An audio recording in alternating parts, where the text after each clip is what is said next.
अस्सलामु अलैकुम वरहमतुल्लाहि वबरकातुह।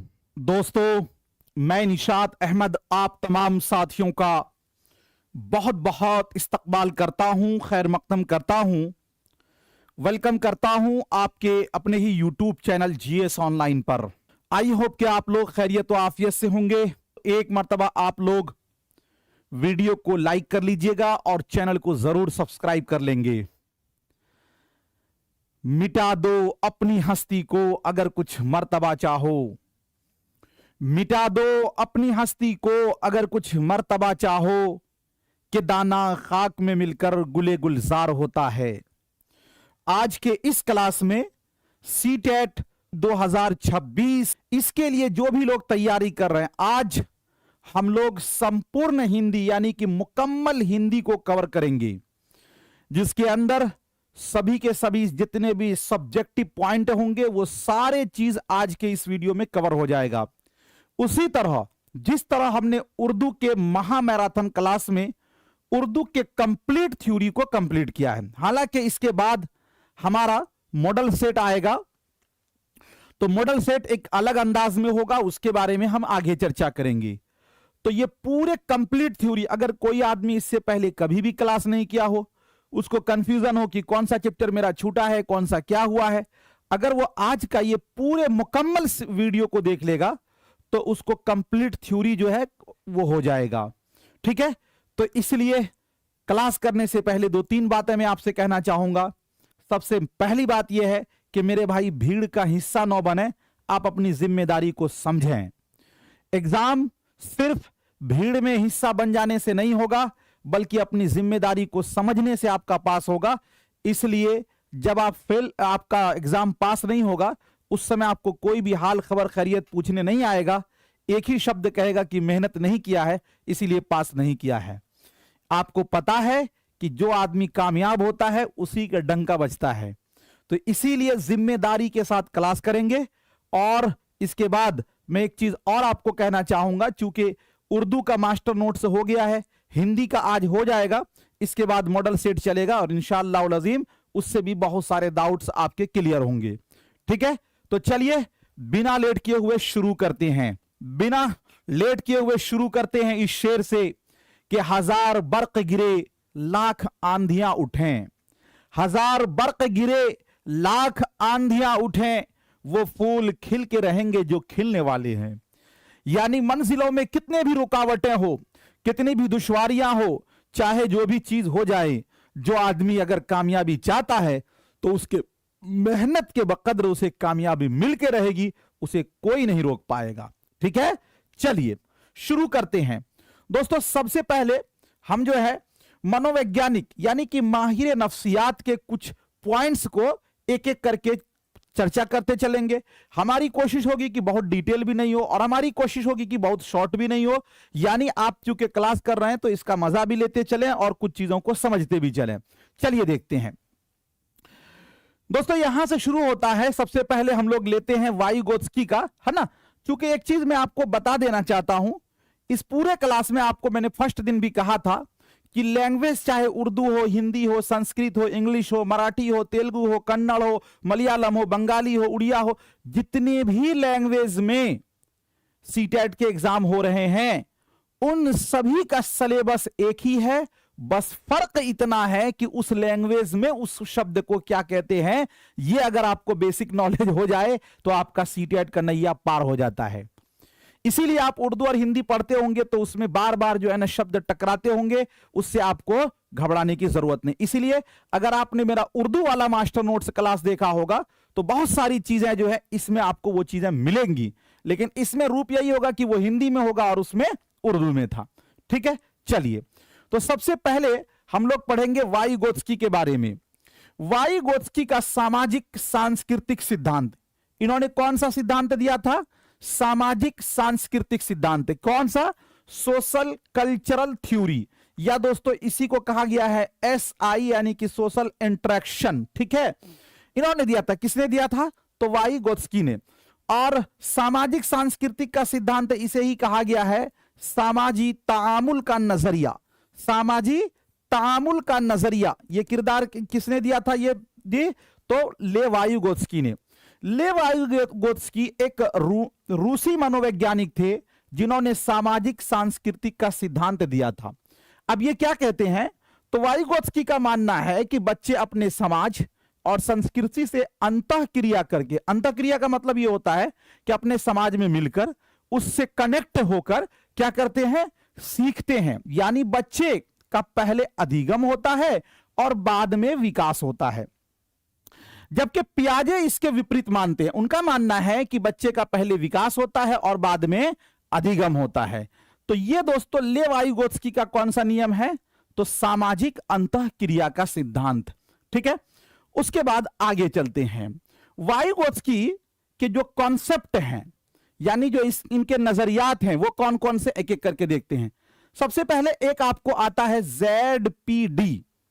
ZPD का मतलब क्या होता है, जोन प्रोक्सिमल डेवलपमेंट। ये क्या है, तो दोस्तों इसे ही कहते हैं समीपस्थ या फिर निकटस्थ विकास का क्षेत्र। ये दो शब्द है, याद रखिएगा, समीपस्थ, निकटस्थ विकास का क्षेत्र। ये क्या है कि बच्चा स्वतंत्र रूप से और सहायता के साथ क्या कर सकता है के बीच का अंतर ही समीपस्थ या निकटस्थ विकास का क्षेत्र कहलाता है। यानी मतलब यह हुआ कि एक बच्चा स्वतंत्र रूप से, यानी बगैर किसी के सहायता लिए हुए और एक दूसरे के सहायता लिए हुए, इन दोनों के बीच का जो अंतर है उसी को कहते हैं ZPD। इसी को कहते हैं समीपस्थ और निकटस्थ विकास का क्षेत्र। ठीक है, उसके बाद दोस्तों एक शब्द आता है, वो आता है क्या, वो आता है पार्ड या फिर ढांचा या फिर मचान। पार्ड या ढांचा या मचान, इसे कहा जाता है इंग्लिश में स्कैफोल्डिंग। और हालांकि उर्दू में दोस्तों इसे जो है ना स्कैफोल्डिंग ही लिखते हैं, उर्दू में स्कैफोल्डिंग ही इसे कहा गया है। तो पार्ड या ढांचा या मचान, आपने देखे होंगे कोई राजमिस्त्री वगैरह काम करता है तो वो कहते हैं अच्छा पार्ड बांध रहे हैं, नहीं कहते हैं। जो पार्ड का काम क्या होता है, राजमिस्त्री उस पर चढ़ के अपनी दीवार को जोड़ते हैं और फिर जब वो काम हो जाता है तो उसको छुड़ा लेते हैं, तो वही पार्ड कहलाता है। तो दोस्तों वही चीज कहा जा रहा है कि पार्ड या ढांचा या मचान, जिसे स्कैफोल्डिंग, वयस्कों द्वारा दी जाने वाली अस्थायी सहायता ही स्कैफोल्डिंग कहलाती है। मतलब किसी के द्वारा एक आर्जी तौर पर जो आपको हेल्प किया जाता है वो क्या कहलाता है, पार्ड या ढांचा या फिर मचान या फिर उसे ही स्कैफोल्डिंग। जैसे यहां पर आप देख रहे होंगे कि एक बच्चा साइकिल सीखना चाहता है तो इसको इससे एक बड़े शख्स क्या कर रहे हैं, पीछे से पकड़ रहे हैं, तो यही काम क्या कहलाएगा, स्कैफोल्डिंग। लेकिन स्कैफोल्डिंग जो होता है ये एक अस्थायी होता है, टेम्पररी होता है। ठीक है, चलिए, लेकिन ये बात किसने कही थी, वाइगोत्स्की ने। अधिगम जानकारी वाला, ये अधिक जानकारी वाला को क्या कहते हैं, MKO। MKO का मतलब होता है मोर नॉलेजेबल अदर। जो सहायता देता है उसे MKO कहा जाता है। और MKO शिक्षक, सहपाठी, माता पिता भी हो सकते हैं। जैसे यहां पर इस बच्चे को एक शख्स जो है क्या कर रहे हैं, पीछे से हेल्प दे रहे हैं, तो दोस्तों इसको जो कहेंगे तो ये काम को कहेंगे स्कैफोल्डिंग, लेकिन इसको कहेंगे MKO, यानी कि मोर नॉलेजेबल अदर, यानी इससे ज्यादा जानने वाला, तो इसको ये बात कहेंगे। अब MKO जो है वो कोई भी हो सकता है, आपके सहपाठी हो सकते हैं, आपके दोस्त हो सकते हैं, आपके शिक्षक हो सकते हैं, आपके माता पिता हो सकते हैं, ये कोई भी हो सकते हैं। लेकिन मेन बात ये याद रखिएगा कि ये सारे कॉन्सेप्ट किनका दिया हुआ है, तो वाइगोत्स्की का। कौन कौन सा, तो ZPD का, और इसी तरह स्कैफोल्डिंग का, इसी तरह MKO का। ठीक है, उसके बाद दोस्तों आगे आता है वाइगोत्स्की और पियाजे के सिद्धांत में अंतर। वाइगोत्स्की बालक के संज्ञानात्मक विकास हेतु समाज और संस्कृति को महत्व देते हैं, वहीं पियाजे संज्ञानात्मक विकास, यानी कि दोस्तों पियाजिस्ट थ्योरी, आयु को महत्व स्थान देते हैं। कहने का मतलब यह हुआ कि लेवाइगोत्स्की का मानना यह है कि बच्चे का जो भाषा का विकास होता है वो कहां से होता है, सामाजिक सांस्कृतिक से। लेकिन पियाजे का मानना है कि बच्चे का जो विकास में सबसे बड़ा योगदान है उसका आयु। ठीक है, और पियाजे ने जो सिद्धांत दिया था वो दोस्तों क्या कहलाता है, संज्ञानात्मक विकास का सिद्धांत। क्या कहलाता है, संज्ञानात्मक विकास का सिद्धांत। ठीक है, उसके बाद वाइगोत्स्की सामाजिक संरचनात्मक विचारों वाले थे और वहीं पियाजे संज्ञानात्मक संरचनात्मक विचार वाले थे। वाइगोत्स्की अधिगम के लिए मार्गदर्शन को आवश्यक मानते हैं और वहीं पियाजे अधिगम को आत्म सक्रियता का भाग मानते हैं। यानी ये कह रहे हैं वाइगोत्स्की साहब कि इनका मानना यह है कि आप अधिगम जब करेंगे जब आपका मार्गदर्शन होगा, और मार्गदर्शन कब होगा? जब आप सामाजिक अंतःक्रिया करेंगे, यानी लोगों से आपका मिलना जुलना, हमजोलियों से मिलना, इसके द्वारा। लेकिन पियाजे का मानना है कि आत्मसातीकरण, यानी जैसे जैसे उम्र डेवलप होगा धीरे धीरे बच्चा जो है उस चीजों को क्या करेगा? एब्जॉर्ब करता हुआ चलेगा। जी, वाइगोत्स्की के अनुसार बालक में पहले विचारों का जन्म होता है, जबकि भाषा जी बाद में भाषा का। वहीं पियाजे ठीक इसके विपरीत मानते हैं। चलिए, अब उसके बाद दोस्तों आगे है संज्ञानात्मक विकास का सिद्धांत। संज्ञानात्मक विकास का सिद्धांत किसने दिया था? तो जीन पियाजे ने। किसने दिया था? जीन पियाजे ने। संज्ञानात्मक विकास का सिद्धांत यह किसने दिया था? तो जीन पियाजे ने। जीन पियाजे स्विट्जरलैंड के निवासी थे। संज्ञानात्मक विकास का सिद्धांत जीन पियाजे ने दिया था और इस सिद्धांत को विकास अवस्था सिद्धांत क्या कहते हैं? विकास अवस्था सिद्धांत या विकासात्मक सिद्धांत या फिर अवस्था सिद्धांत भी कहा जाता है। यानी जो संज्ञानात्मक सिद्धांत है इसी को दोस्तों क्या विकास अवस्था या विकासात्मक अवस्था या अवस्था सिद्धांत भी कहा जाता है। इसमें देखिए संज्ञानात्मक विकास के सिद्धांत में एक चीज, एक शब्द आता है, वो है स्कीमा। स्कीमा जो है ना दोस्तों, ये असल में अंग्रेजी का वर्ड है। और मेरे भाई कमेंट क्यों कर रहे हो? कोई फायदा है कमेंट से? आपका मामला यह है कि आप मानने को तैयार नहीं हो। मेरा मामला यह है कि हम कमेंट को बहुत बुरा मानते हैं। हम पढ़ने वाले नहीं मानते वैसे स्टूडेंट को जो कमेंटबाजी करते हैं। हमारा मानना यह है, हमारी अपनी थॉट ये है कि आप कमेंट न करके अगर शांति से सुनेंगे तो बहुत फायदा होगा। और याद रखिए, उस्ताद जो है ना आपको हर जगह टोकेगा, इसलिए कि उस्ताद उस माली के जैसा होता है जो माली ये चाहता है मैं तो यहीं मिट्टी में रहूंगा, लेकिन हमारा जो पेड़ जिसको हम देख रेख कर रहे हैं वो सब तनावर हो और खूबसूरत हो। तो उसके लिए माली समय समय पर क्या करेगा? पेड़ के जो दरख्त इधर उधर भाग जाएंगे तो उसको कटिंग करता रहेगा। तो इसलिए कोई फायदा नहीं है कमेंट करने से। कमेंट करके अगर कमेंट से सीटेट पास होगा तो फिर कमेंट करते रहिए, कोई फायदा ही नहीं है। चलिए, हम बात कर रहे थे स्कीमा का। आप कहेंगे कि स्कीमा क्या है? स्कीमा दोस्तों असल में आप इसको ऐसे समझ लें कि स्कीमा दिमाग के एक पार्ट को कहते हैं। दिमाग जो आपका है ना, जिसमें आप सोचते हैं किसी चीज के बारे में। जब आप सोचते हैं, जैसे हमने कहा चिड़िया, आपके दिमाग में एक चिड़िया का फिगर बना, तो वो कहां बना? दिमाग में। उसी पार्ट को कहेंगे स्कीमा। तो ये अंग्रेजी में, हिंदी में और उर्दू में सब में स्कीमा ही लिखाता है। वातावरण द्वारा अर्जित पूर्ण ज्ञान का संगठन ही स्कीमा है। यानी जो आप वातावरण में, समाज में जहां रहते हैं, जो चीज आपके दिमाग में अर्जित होता है उसी को क्या कहते हैं? स्कीमा कहते हैं। और ये जो है ना दोस्तों किसके है? क्या कहते हैं? जीन पियाजे ने इस चीज का सिद्धांत दिया था। क्या है इनका महत्वपूर्ण बिंदु? देखिए, इन्होंने कहा था एक है अनुकूलन। अनुकूलन क्या है? कि वातावरण के अनुसार अपने आप को ढालना अनुकूलन कहलाता है। वातावरण के अनुसार अपने आप को ढाल देना, यह क्या कहलाता है? अनुकूलन। और इनका एक दूसरा है आत्मसातकरण।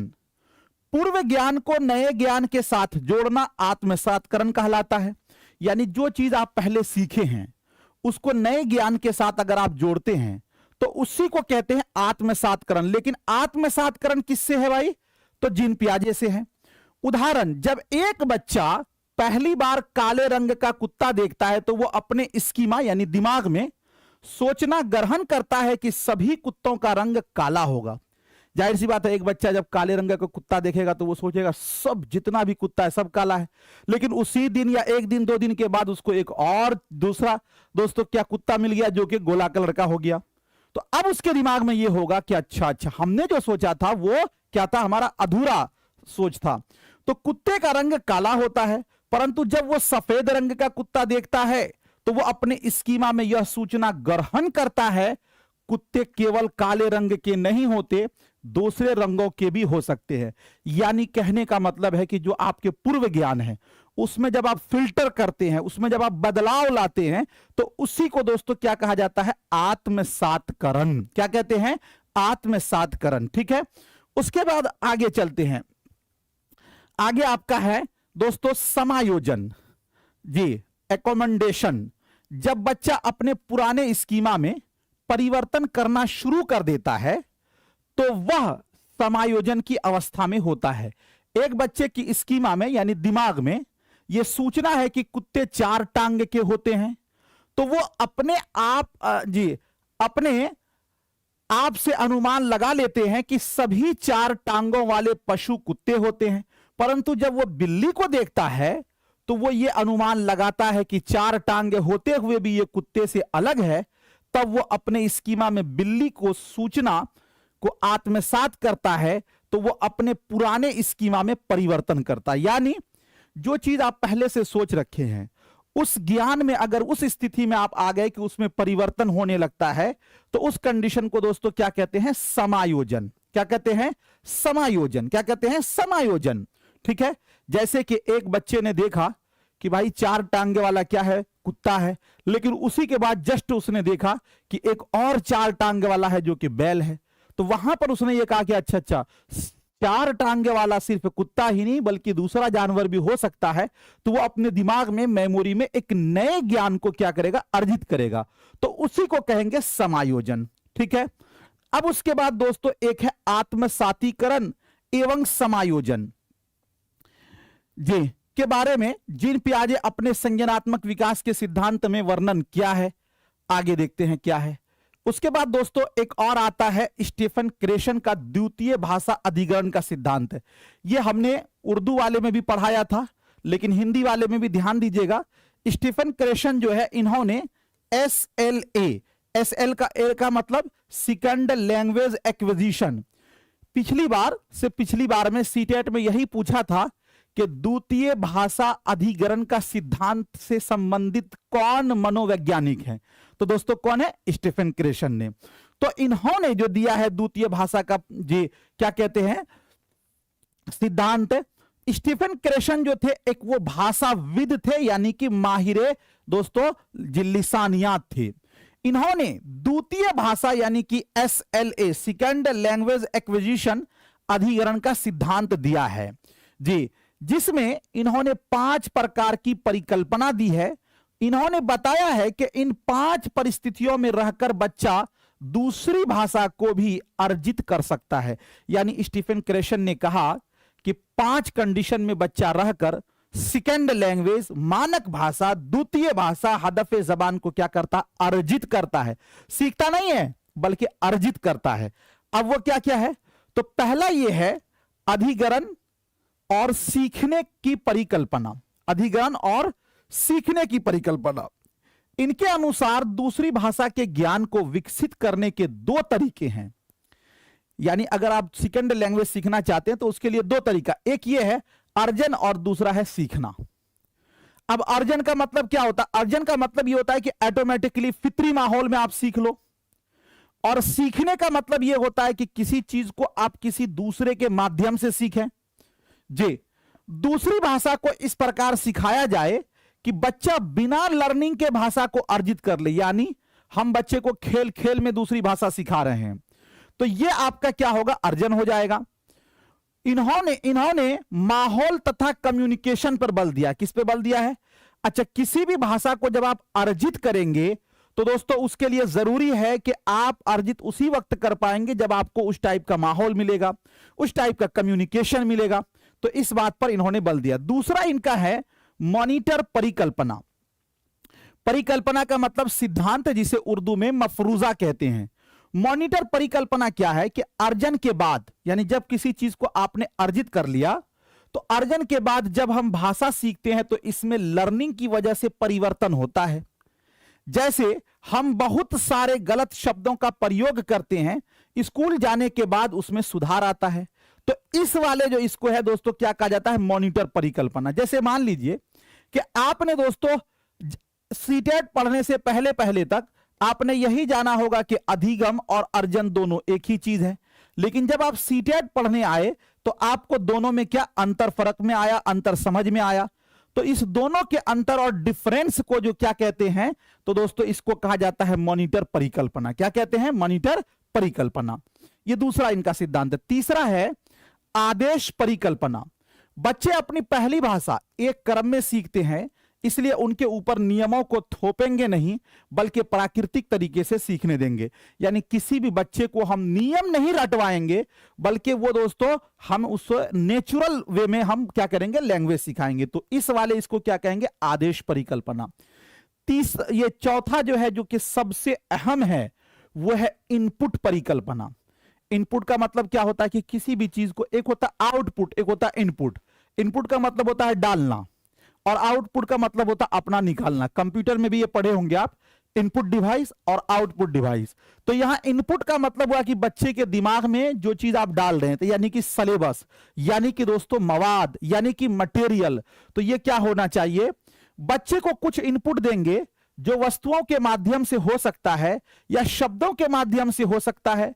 यह बच्चों के लिए बोधगम्य होना चाहिए, बच्चों के वर्तमान स्तर से थोड़ा सा ऊपर। ये जो शब्द है ना, ये बहुत ही इंपॉर्टेंट है। क्या, बोधगम्य। बोधगम्य का मतलब क्या है कि एक बच्चा मान लीजिए कि दोस्तों वो ये है, अगर उसको हम ऐसे इनपुट दें, यानी ऐसा मवाद दें जो कि सिर्फ क्या हो, +1 हो। +1 का मतलब उसके स्तर से थोड़ा सा ऊपर होना चाहिए। यानी एक बच्चा जो 1 क्लास में पढ़ता, अगर उसको 2 क्लास में जाने के लिए तो 1 क्लास से हल्का सा ऊपर। ये नहीं कि उसको 5 क्लास का मटेरियल हम दें। और बच्चे की उम्र, उसके ज़हन, इस सभी का ख्याल रखना है। तो इसी को कहा गया है बोधगम्य। क्या, बोधगम्य। दोस्तों ये किस में आता है, इनपुट परिकल्पना में। उसके बाद आपका है जो पांचवा इनका जी परिकल्पना है, यानी जो पांचवा इनका सिद्धांत है, वो है प्रभावी फिल्टर परिकल्पना। फिल्टर का मतलब ही होता है छांटना। आप देखे होंगे किसी भी चीज को नहीं कहते इसको फिल्टर कर दीजिए, यानी अलग अलग कर दीजिए। तो यह एक काल्पनिक बाधा है जी, जो शिक्षार्थियों को सीखने में रोकता है। अब जब ये पांचों चीजें हो जाएंगी तो बच्चा क्या करेगा दोस्तों, तो SLA करेगा, यानी सेकेंड लैंग्वेज एक्विजिशन करेगा। वो कैसे करेगा कि एक बच्चे को पहले तनाव है, फिर उसको हम मोटिवेशन करेंगे, और जब मोटिवेशन करेंगे तो वो भी आत्मविश्वास से लबरेज हो जाएगा, और जब वो आत्मविश्वास से लबरेज हो जाएगा तो वो अर्जन हो जाएगा। जैसे मान लीजिए कि बहुत सारे ऐसे स्टूडेंट होंगे, उनको लगता होगा कि हमसे सीटेट पास नहीं होगा, तो उनके मन में तनाव है। उसको टीचर क्या करते हैं, मोटिवेशन देते हैं कि बाबू तुम कर सकते हो, लेकिन उसके लिए शर्त है कि तुम पढ़ने के लिए आ जाओ, दिमाग लगाओ, कमेंटबाजी ना करो। तो उसको मोटिवेशन दिया तो बच्चे ने कहा कि अच्छा लगता है, हम कर लेंगे। उसके बाद दोस्तों उसके पास एक हिम्मत मिलेगा, आत्मविश्वास से वो लबरेज हो जाएगा। तो जब ये चीज कर लेगा तो वो अर्जित कर लेगा, यानी इसी 1 घंटा 2 घंटा 3 घंटा 4 घंटा में क्या करेगा, वो चीजों को अर्जित कर लेगा। क्योंकि यहां हम भी आपको न रटा रहे हैं और न दोस्तों हम आपको जित थोप रहे हैं, बल्कि हम भी आपको क्या करा रहे हैं, अर्जित ही करवा रहे हैं। तो ये दोस्तों आपके क्या है, SL का मेन इसमें पॉइंट याद रखिएगा।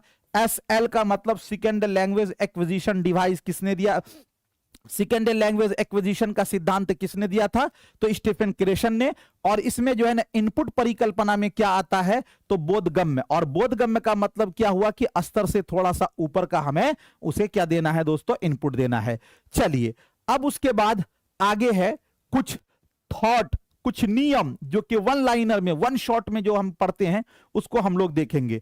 जैसे कि अगर ये पूछा जाए कि बच्चे जो है कोरी सलेट है, ये जॉन लॉक ने कहा था। किसने कहा था, जॉन लॉक ने कहा था कि बच्चा जो है वो क्या, कोरी सलेट का मतलब कि खाली सलेट है। उसके बाद एडवर्ड सपीर ने अमेरिका में भाषा के संरचनात्मक अध्ययन की आधारशिला को मजबूत किया, और वोर्फ इन्हीं के शिष्य थे। यानी दोस्तों एडवर्ड सपीर क्या थे, तो ये उस्ताद थे, और इनके जो शागिर्द थे उनका नाम था वोर्फ। ठीक है, इन्हीं के शिष्य थे। दोनों ने मिलकर 1929 ईस्वी में भाषिक सापेक्षवाद का सिद्धांत दिया था। यह क्वेश्चन पूछा गया है, इसीलिए हम इसको ये कर रहे हैं। कौन सा सिद्धांत दिया था? भाषिक सापेक्षवाद का सिद्धांत। अगर आपको यह पूछे कि भाई भाषिक सापेक्षवाद का सिद्धांत इन दोनों ने मिलकर दिया, यानी उस्ताद और शागिर्द दोनों ने मिलकर दिया था। यह सिद्धांत 1950 के दशक में वोर्फ द्वारा इस विषय और कुछ सामग्री के प्रकाशन के बाद प्रसिद्ध हुआ। इसे ही सपीर-वोर्फ परिकल्पना कहा जाता है। यानी सपीर-वोर्फ परिकल्पना में क्या होता है दोस्तों? भाषिक सापेक्षवाद का सिद्धांत जी के नाम से जाना जाता। इस सिद्धांत के माध्यम से प्रत्येक व्यक्ति अपनी भाषा के माध्यम से विश्व को देखता है और समझता। नहीं कहते हैं कि आप जैसे माहौल में रहेंगे, जैसे समाज में रहेंगे, उसी तरह आप पूरे विश्व को देखेंगे, पूरे इसको समझेंगे। तो दोस्तों ये किसने दिया था? तो ये दोस्तों कौन सा सिद्धांत कहलाएगा? तो सपीर-वोर्फ परिकल्पना। और सपीर-वोर्फ परिकल्पना में सपीर क्या है? तो ये दोस्तों गुरु है और वोर्फ इनके शिष्य हैं। इन दोनों ने मिलकर दिया था क्या? भाषिक सापेक्षवाद का सिद्धांत। कौन सा दिया था? सापिक जी क्या कौन सा दिया था जी?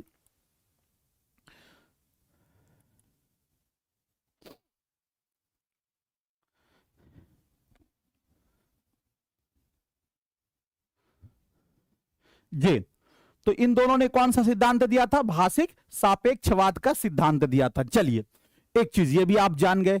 अब उसके बाद दोस्तों चलते हैं चॉम्स्की के बारे में। चॉम्स्की का सिद्धांत, चॉम्स्की सिद्धांत की विशेषता। नॉम चॉम्स्की जो है ये दोस्तों क्या ये कहते हैं कि भाषा जो है वो जन्मजात होती है। इसके बारे में अब हम लोग जानेंगे। जन्मजात क्षमता यानी पैदाइशी सलाहियत।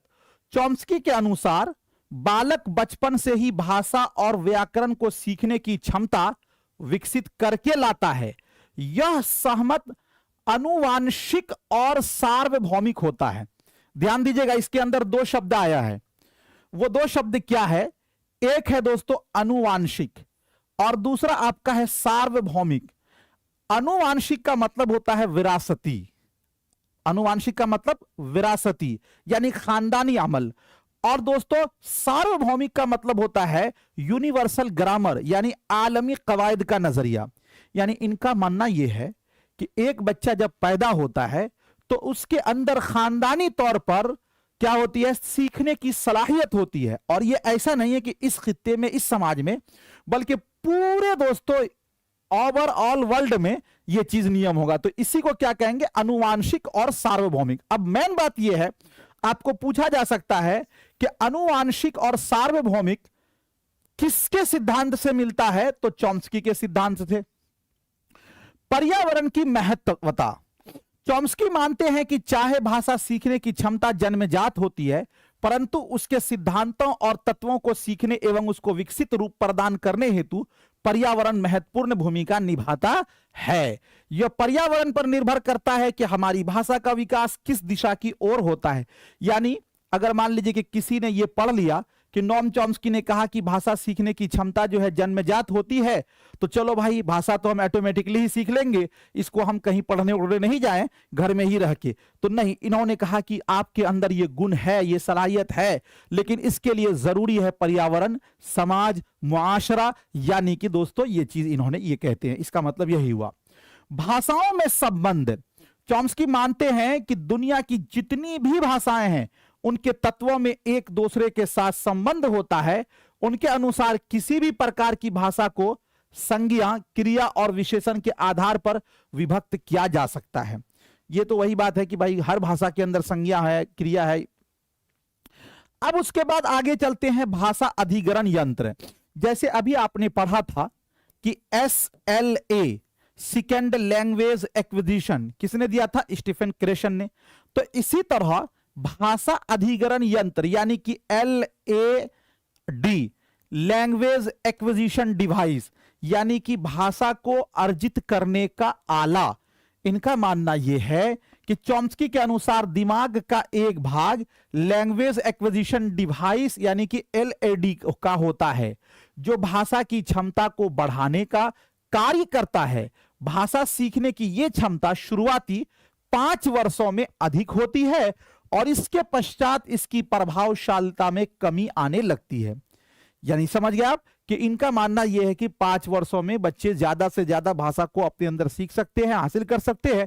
उसके बाद इसमें धीरे धीरे जो सीखने की कैपेसिटी होती है वो कम होती चली जाती है। ठीक है, उसके बाद दोस्तों सार्वभौमिक व्याकरण, जिसे कि यूनिवर्सल ग्रामर या जिसे कहा जाता है आलमी कवायद का नजरिया, ये क्या है?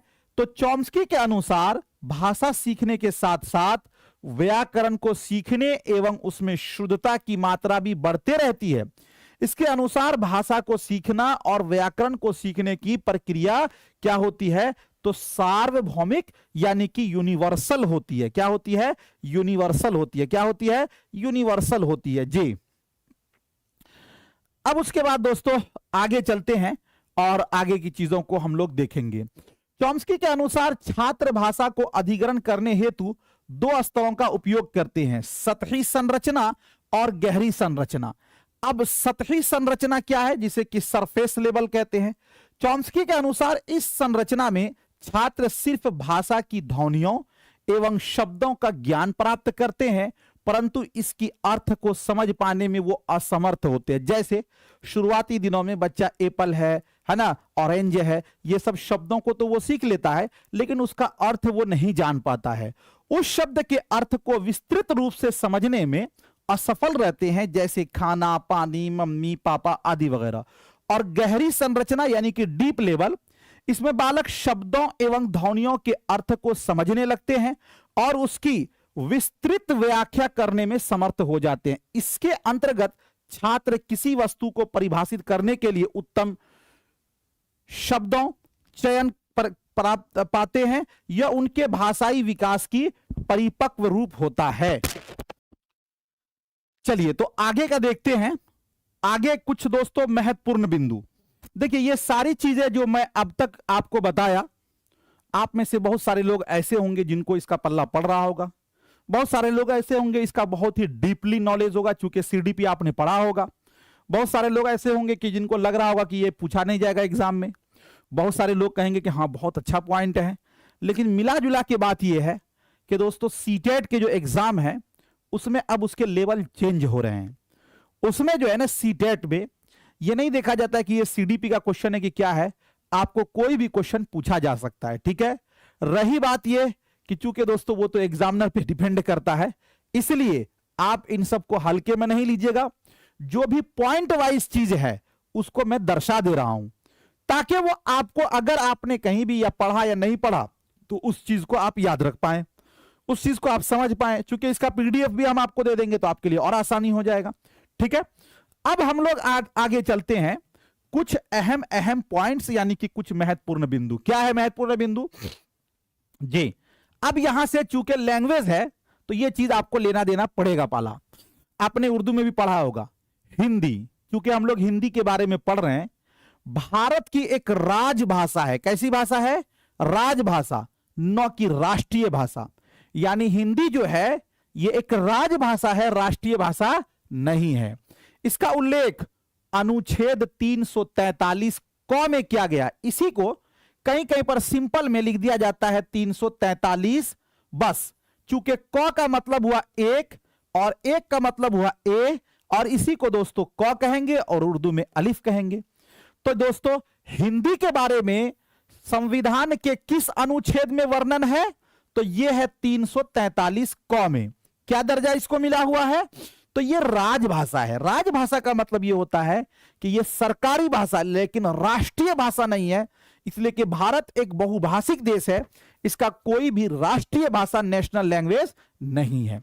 ठीक है, अंग्रेजी सह राजभाषा है। इसका उल्लेख अनुच्छेद 343 2 में किया गया है। यानी 343 इसको दोस्तों ख बोल दीजिए या फिर इसी को बोल दीजिए बा बोल दीजिए या इसी को बी बोल दीजिए। इसमें किस चीज का जिक्र है? अंग्रेजी में। सह राजभाषा का मतलब हुआ कि मुआविन सरकारी जबान, मुआविन सरकारी जबान। इसलिए देखिएगा कि जो गजट निकलता है हिंदी और अंग्रेजी के साथ। संविधान के 8वीं अनुसूची में कुल 22 भाषाएं शामिल हैं। कौन कौन सी भाषाएं? तो वो ये है असमिया, बंगाली, गुजराती, हिंदी, कन्नड़, कश्मीरी, कोंकणी मलयालम, मणिपुरी, मराठी, नेपाली, उड़िया, पंजाबी, संस्कृत, सिंधी, तमिल, तेलुगु, उर्दू, बोडो, मैथिली। ठीक है, मूल रूप से संविधान की 8वीं अनुसूची में 14 भाषाएं थी, यानी पहले कहा गया कि 8वीं अनुसूची में 14 ही भाषा थी, लेकिन बाद में साल 2003 में 92 संवैधानिक संशोधन अधिनियम के जरिए बोडो यानी कि जो असम में बोली जाती है, और डोगरी जो कि दोस्तों क्या कहते हैं झारखंड में बोली जाती है, और मैथिली और संथाली भाषाओं को 8वीं अनुसूची में शामिल किया गया। तो इस तरह दोस्तों जे आगे जो है आपका क्या कहते हैं 22 भाषाएं हुई। शास्त्रीय भाषा, शास्त्रीय भाषा जो कुल भाषा है वो 11 है। अब शास्त्रीय भाषा उस भाषा को कहते हैं कि जो प्राचीनतम भाषा है, जो कदीम भाषा है जी, जिसमें कुछ किताबें मिलती हैं, उसको शास्त्रीय भाषा कहते हैं। शास्त्रीय भाषा अभी प्रेजेंट में दोस्तों कितने हैं 11 है। और एक चीज ये भी पूछा जाता है कि किसी भी जबान को शास्त्रीय भाषा का दर्जा कौन देती है, तो सेंट्रल गवर्नमेंट यानी कि केंद्र सरकार। तमिल, संस्कृत, तेलुगु, कन्नड़, मलयालम और उड़िया को शास्त्रीय भाषा का दर्जा दिया गया था। अब मराठी, पाली, प्राकृत, असमिया और बंगाली को भी यह मिला हुआ है। दोस्तों पहले शास्त्रीय भाषाओं की कुल संख्या 6 थी। तमिल, संस्कृत, तेलुगु, कन्नड़, मलयालम और उड़िया। 3 अक्टूबर 2024 को 5 भाषाएं और जोड़ी गई। कौन कौन सी? तो मराठी, पाली, प्राकृत और असमिया और बंगाली। तो इस तरह पहले 6 थी, 5 जोड़ दी गई, तो कितना हो गया 11। कहने का मतलब यह है कि पहले 6 भाषाएं थी शास्त्रीय भाषा, लेकिन 2024 में 5 भाषाओं को और जोड़ा गया, तो इस तरह कितना हो गया 11 शास्त्रीय भाषा। ठीक है। आरटीई एक्ट 2009, चूंकि एक एक पॉइंट हमें इसमें देखना है, तो आरटीई एक्ट 2009 यानी कि शिक्षा का अधिकार अधिनियम 2009 क्लास 8वीं तक मातृभाषा के माध्यम से अधिगम की अनुशंसा करता है। यानी कि दोस्तों शिक्षा का अधिकार अधिनियम यह कहता है कि हमें जो है 8वीं दर्जा तक जो है बच्चे को उनकी मातृभाषा में क्या करना है, सिखाना है, यानी कि अधिगम कराना है। आरटीई एक्ट में कितने से कितने साल के दोस्तों? तो 6 से 14 साल के बच्चों का वर्णन किया गया कि इसे हमें बिल्कुल मुफ्त और लाजमी तालीम देना है। एक शब्द आता है BICS, जिसे कि दोस्तों बिक्स कहते हैं, बेसिक इंटरपर्सनल कम्युनिकेटिव, है ना, कम्युनिकेटिव स्किल्स इसे कहते हैं। असल में बात यह है कि हिंदी वाला बड़ा भारी है, उर्दू में तो कहते हैं रोजमर्रा इस्तेमाल होने वाले अल्फाज। तो दोस्तों इसे कहते हैं हिंदी में बुनियादी अंतर्वैयक्तिक संप्रेषणात्मक कौशल। बिक्स को क्या कहते हैं? बुनियादी अंतर्वैयक्तिक संप्रेषणात्मक कौशल। बुनियादी अंतर्वैयक्तिक संप्रेषणात्मक कौशल का मतलब यह हुआ कि रोजाना प्रयोग में आने वाली भाषा को कहते हैं। जैसे हम अपने दोस्तों से, अपने घर में, अपने बड़े से क्या कहते हैं, अपने साथियों से जो बातचीत करते हैं वो किस में आएगा? बिक्स में। जैसे कि एक क्वेश्चन पूछा गया था कि एक स्टूडेंट ने अपने साथी को मेल किया, तो वो किस में आएगा? तो जाहिर सी बात है साथी उसके क्लासमेट है, तो वो बिक्स में ही आएगा। और उसके बाद एक है CLAP, दोस्तों इसे कहते हैं कॉग्निटिव एकेडमिक लैंग्वेज प्रोफिशिएंसी। यह मानक भाषा को कहा जाता है जो स्कूल में चलती है, इसे ही कहा जाता है दोस्तों अकादमिक लैंग्वेज या अकादमिक भाषा। ठीक है। उसके बाद आगे आपका है एक शब्द आता है उपागम। शिक्षण प्रणाली को ही उपागम कहते हैं। उपागम को अंग्रेजी में अप्रोच कहते हैं, और जिसे दोस्तों आप कह सकते हो नजरिया, या जिसे कह सकते हैं कि दोस्तों तरीका। यानी एक शब्द आता है कि उपागम, उपागम, तो उपागम को क्या कहा जाता है? अंग्रेजी में अप्रोच कहा जाता है, और इसी को जो शिक्षण की प्रणाली है, जो सीखने का तरीका है, मेथड है, उसी क्या कहते हैं? उपागम कहते हैं। एक शब्द आता है संज्ञानात्मक। संज्ञानात्मक विकास का सिद्धांत जीन पियाजे ने दिया था, और मनोविश्लेषणात्मक सिद्धांत सिगमंड फ्राइड ने दिया था। जी, किसने दिया था? मनोविश्लेषणात्मक सिद्धांत सिगमंड फ्राइड ने दिया था। और व्यवहारवादी मनोवैज्ञानिक स्किनर को कहा जाता है, BF स्किनर को। यह पूछा जाता है कि व्यवहारवादी मनोवैज्ञानिक कौन है, तो यह है BF स्किनर। और एक शब्द है दोस्तों स्वनिम। स्वनिम आप कमेंट कितना भी करोगे, क्लास इंड हो जाएगा इंशाल्लाह, आप थोड़ा सा फायदा ले लो मेरे भाई। वो एक शब्द है स्वनिम। स्वनिम का मतलब क्या हुआ किसी भाषा या बोली में उच्चारित ध्वनि की सबसे छोटी इकाई को स्वनिम कहा जाता है। इसके लिए ध्वनिग्राम या स्वनग्राम आदि भी शब्द प्रयुक्त होते। यानी ये शब्द ये एग्जाम में पूछा गया था 2021 में, जब दोस्तों क्या कहते हैं सीटेट ऑनलाइन मोड में हुआ था, तो उसमें ये पूछा गया था। ठीक है, तो स्वनिम क्या है कि किसी भी भाषा के सबसे जो छोटी इकाई है, जहां से भाषा शुरू होता है, उसे ही क्या कहते हैं, स्वनिम कहते हैं। और इसी के लिए ध्वनिग्राम या स्वनग्राम आदि शब्द भी प्रयोग होते हैं। उसके बाद आपका है भाषा विषयक। भाषा संबंधी जानकारी भाषा विषयक कहलाती है, यानी कि भाषा से रिलेटेड, जिसे कि दोस्तों हम क्या कहते हैं, जे इल्मे लिसानियात कहते हैं ना, इल्मे लिसानियात। इल्मे लिसानियात का मतलब जबान से मुताल्लिक जानकारी, तो उसे ही कहा जाता है भाषा विषयक। क्लोज टेस्ट, देखिए एक तो आपका होता है CLOSE, क्लोज। क्लोज का मतलब होता है बंद करना, लेकिन यहां पे जो क्लोज है उसका स्पेलिंग है CLOZE, क्लोज टेस्ट। ये क्या होता है, रिक्त स्थान भरने वाले प्रश्न को क्लोज टेस्ट कहा जाता है। इसमें एक या दो पैराग्राफ दिए जाते हैं जिनमें कई खाली स्थान होता है, यानी जो फिल इन द ब्लैंक्स होता है ना, कि 5 शब्द लिखा गया उसके बाद खाली है, तो उसको कहा जाता है क्लोज टेस्ट। क्या कहते हैं उसे, तो उसे कहते हैं क्लोज टेस्ट। क्या कहते हैं, क्लोज टेस्ट।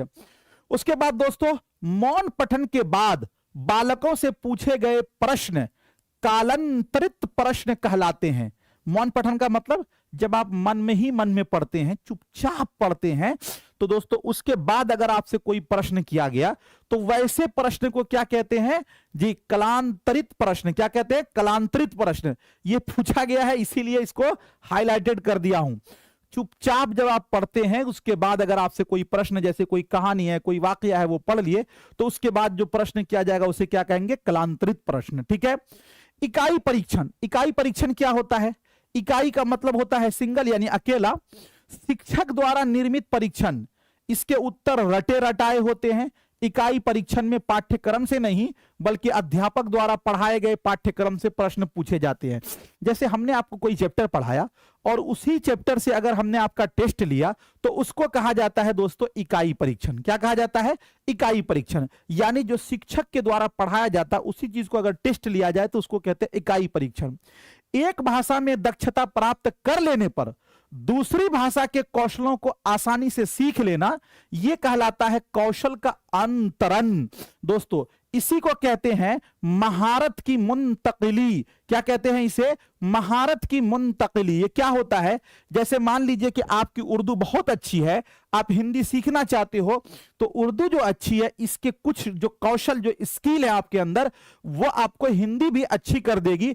तो ये जो महारत आपका ट्रांसफर हुआ, इसे ही कहा गया है कौशल का अंतरण, यानी कि दोस्तों महारत की मुंतकिली। ठीक है। पठन युक्ति, एक शब्द ये है पठन युक्ति। क्या कहते हैं, पठन युक्ति। क्या कहते हैं दोस्तों, पठन युक्ति। लिखित भाषा को पढ़कर, अब मैं देख रहा हूं कुछ लोग बहुत कमेंट कर रहे हो, तो अब उसका उपाय यही होगा कि अपना हमें शस्त्र चलाना होगा जी, उनको ब्लॉक करना होगा। चलिए, एक शब्द है पठन युक्ति। लिखित भाषा को पढ़कर अर्थ ग्रहण करने की युक्ति को ही पठन युक्ति कहते हैं। यानी कोई चीज जो लिखा हुआ है, अगर उसको आप पढ़ते हैं और उसका माना आप समझते हैं, तो उसी को कहते हैं पठन युक्ति। ये पठन युक्ति।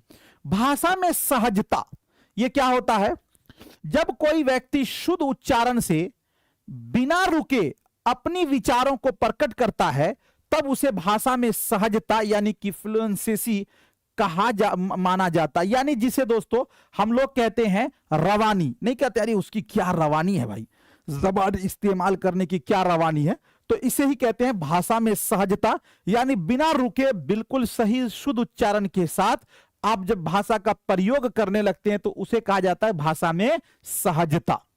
उसके बाद दोस्तों एक शब्द आता है, वो है बॉटम अप और दूसरा है top down. Bottom up, bottom up का मतलब होता है नीचे से ऊपर। क्या होता है, नीचे से ऊपर। कभी कभी ऐसा भी होगा कि ये जो है ना नीचे से ऊपर हिंदी में भी लिखा होगा। ये क्या है, ध्वनियों से शब्दों वाक्यांशों खंड, मतलब यह है कि पहले आपने साउंड सुना, फिर शब्द है, फिर वाक्य है, फिर कहानी है, फिर कविता है, ये सब क्या हो जाएंगे दोस्तों, बॉटम अप हो जाएंगे। और टॉप डाउन, भाषा के अर्थ को समझने के लिए पृष्ठभूमि या पिछले ज्ञान को उपयोग करना, यही आपका कहलाएगा टॉप डाउन। जैसे पूरे मुकम्मल खुलासा को आपने सुना, उसके बाद कुछ पॉइंट आप निकाल रहे हैं, तो ये आपका क्या हो जाएगा, टॉप डाउन, यानी कि ऊपर से नीचे। जैसे पहले कहानी है, नज्म है, फिर वाक्य है, फिर आपका क्या है, शब्द है, फिर आपका वर्ण है, तो ये क्या हो जाएगा, आपका टॉप डाउन हो जाएगा जी। ठीक है, उसके बाद दोस्तों आगे कुछ पॉइंट शुरू करूं। एक शेर आपके लिए है कि साहिल के सुकून से किसे इनकार है, लेकिन साहिल कहते हैं दरिया के किनारे को। हर आदमी जानता है कि दरिया में मौज से, थपेड़े से जंग लड़ना बहुत कठिन है। साहिल के सुकून से तो सबको ही क्या है जी, मजा है।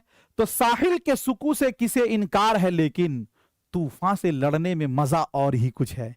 यानी अगर आप तूफान से लड़ेंगे तो उसके बाद जो आपको सुकून मिलेगी, उसका मजा कुछ और ही है। अगर अभी आप मेहनत करते हो, कल सीटेट आपका एग्जाम पास हो जाएगा, तो सबसे पहले आपके आंखों में खुशियों के आंसू होंगे कि खुदा, हमने तो बड़ी मेहनत की। और आपको एक चीज देखने लगेगी कि लगता है कि अगर हम मेहनत करेंगे तो हम कामयाबी पा लेंगे जी। तो साहिल के सुकून से किसे इनकार है, लेकिन साहिल के सुकून से किसे इनकार है, लेकिन तूफान से लड़ने के मजा और ही है। चलिए उसके बाद दोस्तों आगे चलते हैं। अब आगे जो है मैन हम लोग आएंगे, अब उर्दू वाली बहुत सारी बातें यहां पे टकराएंगी। भाषा, भाषा शब्द की उत्पत्ति भाष शब्द से हुई है, जिसका अर्थ है कहना, बोलना, उच्चारण करना। यानी भाषा जो है दोस्तों, मनुष्य एक सामाजिक प्राणी है, समाज में रहने वाला है। इसको एक दूसरे से अपनी आवश्यकताओं की पूर्ति करनी है, अपनी जरूरियात को पूरा करना है। तो अपनी आवश्यकताओं की पूर्ति करने के लिए जो बीच का माध्यम है, उसे ही क्या कहा गया, भाषा कहा गया। तो भाषा का जो दोस्तों अर्थ होता है, कहना हो, बोलना हो, उच्चारण करना, यह भाषा का अर्थ है। ठीक है। अधिगम जीवन पर्यंत चलने वाली एक प्रक्रिया है, जिसके द्वारा हम ज्ञान अर्जित करते हैं। यानी यह कहा जा रहा है, इंसान जब दुनिया में आता है उस दिन से वो अधिगम करता है, और दोस्तों जिस दिन उसकी मौत हो जाती है, जिस दिन उसके जिस्म से रूह निकल जाती है, उस दिन उसकी अधिगम प्रक्रिया खत्म होती है। तो उसी चीज को कहा गया कि अधिगम जो है वो जीवन पर्यंत चलने वाली एक प्रक्रिया है। ठीक है। अधिगम व्यक्तित्व के सर्वांगीण विकास में सहायक हो करता है। इसके द्वारा जीवन के लक्ष्यों को प्राप्त करने में सहायता मिलती है। यानी इसका मतलब यह हुआ कि लक्ष्य क्या होता है दोस्तों, जैसे कि अभी आपका लक्ष्य है कि सीटेट पास करना है, तो सीटेट पास करने के लिए जो आप कर रहे हैं वो अधिगम है। तो यानी यह कहा जा रहा है कि अधिगम के द्वारा हम किसी भी लक्ष्य की जो प्राप्ति करते हैं, यानी लक्ष्य की प्राप्ति किसके द्वारा कर पाएंगे हम, तो दोस्तों अधिगम के द्वारा। किसके द्वारा कर पाएंगे, अधिगम के द्वारा। जैसे मान लीजिए कि कुछ लोगों को यह करना है कि हमें इंजीनियर बनना है, डॉक्टर बनना है, तो उसके लिए भी उसको पढ़ना होगा। तो वो अपने लक्ष्य की प्राप्ति के लिए क्या करना पड़ता है, अधिगम। यानी अधिगम के द्वारा हम अपने लक्ष्यों की प्राप्ति करते हैं जी।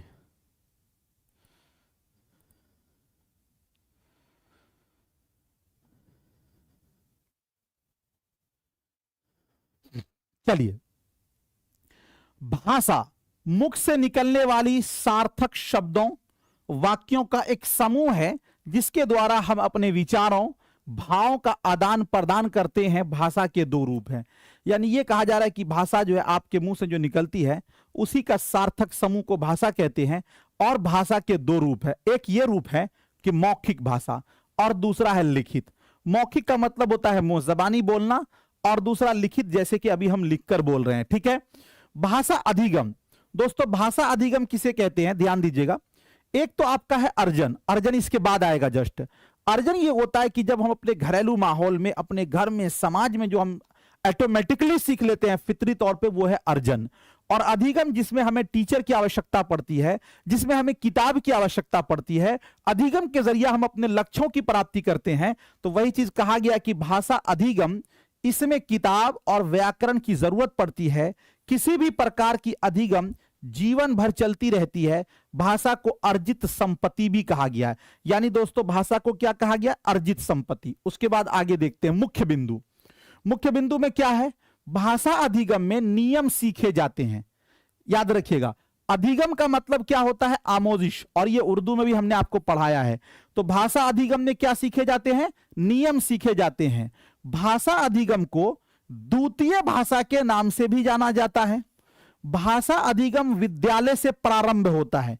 यानी जो अब अधिगम करेंगे तो टीचर से करेंगे, उस्ताद से करेंगे, और वो कहां से प्रारंभ होता है दोस्तों? तो विद्यालय से। ठीक है। भाषा अधिगम औपचारिक शिक्षा के द्वारा किया जाता है। इसमें प्रयास करना पड़ता है। एक चीज यहां पे शब्द आया है औपचारिक शिक्षा।